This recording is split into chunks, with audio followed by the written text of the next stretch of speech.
So, Mr. Chair, bilang congressman, maraming nagagalit na mamamayan doon sa distrito ko.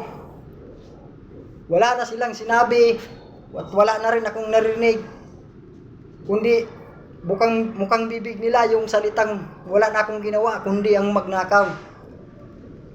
So, Mr. Chair,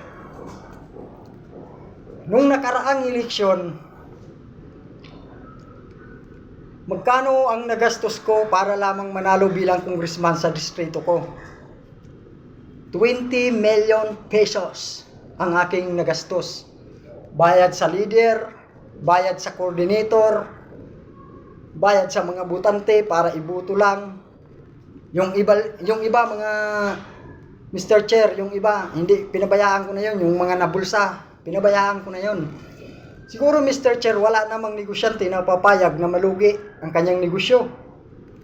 So, ang tanong, Mr. Chair, saan ko kukunin yung 20 million pesos na nagastos ko nung eleksyon? Kasi magkano lang naman ang sinasahod ng isang congressman? Palagay natin 300,000 sa loob ng isang buwan. Sa loob ng isang taon, sobra-sobra lang ng 1 milyon ay 3 milyon, Mr. Chair. 3 milyon. Sa 3 taon na panunungkulan ko, ang sasahurin ko lang sa pagka-congressman ay nasa 10 milyong pesos. Yung nagastos ko nung election, Mr. Chair, is 20 milyon. Saan ko kukunin yung kulang na 10 milyon? So, Mr. Chair, siyempre, kailangan magnakaw ako. So, kailangan, maliban lang sa mabawi mo yung puhunan mo, kailangan kumita ka. Kasi wala naman negosyante na papayag na malugi yung kanyang negosyo.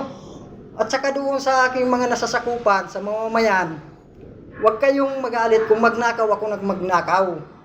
Alam nyo kung bakit? Kasi bayad naman kayo ng eleksyon eh. Kaya nyo nga ako binoto kasi nabayaran kayo eh. O kaya, huwag kayong magreklamo kung magnakaw ako ng magnakaw. Binabawi ko lang yung nagastos ko. Siyempre, kailangan may interest. Kaya, Mr. Chair, hindi ko talaga maintindihan yung mga kababayan natin kung bakit ganon sila mag-isip. Saan ko kukunin yung nagastos ko kung hindi ako magnanakaw? Yun lang po, Mr. Chair.